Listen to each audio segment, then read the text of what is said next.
Hello student, প্রত্যেক দিনের মতন আমরা আজকে একটা নতুন ভিডিও নিয়ে এসেছি, যেটা কম্পাউন্ড ইন্টারেস্টের উপরে, মানে চক্রবৃদ্ধি সুদ। চলো দেখে নেওয়া যাক।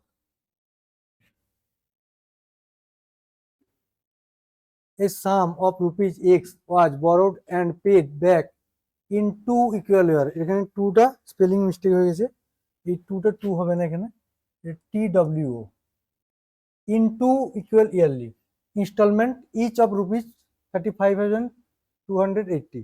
If the rate of interest was 5% compounded annually, then the value of X. বলেছে একজন কিছুটা এক্স টাকা ধার নিয়েছে, দিয়ে দুটো ইনস্টলমেন্টে শোধ করে 2 বছরের জন্য নিয়েছে। দুটো ইনস্টলমেন্ট, প্রত্যেকটা ইনস্টলমেন্টের দাম কত করে দিচ্ছে? সে 35,280 টাকা করে দিচ্ছে। তাহলে বলছে তাহলে কত টাকা সে ধার নিয়েছিল। দেখো, দুটো ইনস্টলমেন্টে দিচ্ছে, মানে 2 বছরের জন্য নিচ্ছে, দুটো ইনস্টলমেন্ট 2 বছরে দিচ্ছে। তাহলে 5% ইন্টারেস্ট, তাহলে 5%কে যদি আমি ব্রেক করি তাহলে কত হবে? 1/20। তাহলে প্রিন্সিপাল আর এদিকে যদি আমার অ্যামাউন্ট হয়, প্রিন্সিপাল যদি প্রথম বছরে 20 হয়, অ্যামাউন্ট হবে কত? 21 টাকা। দ্বিতীয় বছরের ক্ষেত্রে কি হয়?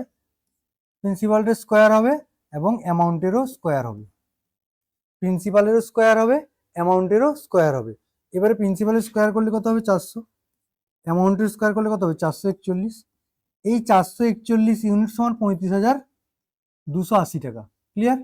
এবারে এখানে 441 ইউনিট মানে এখানেও 441 হতে হবে। কেন? ইনস্টলমেন্টটা দু জায়গায় সেম দিয়েছে, এখানেও যা দিয়েছে এখানেও তাই দিয়েছে। তাহলে এর সঙ্গে 21 গুণ করলেই তাহলে আমার 441 হবে। তাহলে এর সঙ্গে 21 গুণ করতে হবে, তাহলে এদিকে কি হয়ে গেল? এদিকে প্রিন্সিপালটা হয়ে গেল 420, এদিকে প্রিন্সিপালটা হলো কি 420। তাহলে এখানে ইনস্টলমেন্ট দুটো, এটা 441 হয়ে গেল, তাহলে দুটোই সেম হয়ে গেল। তাহলে টোটাল প্রিন্সিপাল কি দাঁড়ালো? 420 প্লাস 400, তাহলে 820 আমার প্রিন্সিপাল দাঁড়ালো। আর আমার ইনস্টলমেন্ট, তাহলে আমি এখান থেকে পাচ্ছি 441 ইউনিট ইকুয়াল টু 35,280। একটা জিনিস খেয়াল করো, 441-এর সঙ্গে যদি 8 গুণ করি, 8 একে 8, 8 4 32, 2 হাতে 3, 8 4 32 আর 3 35।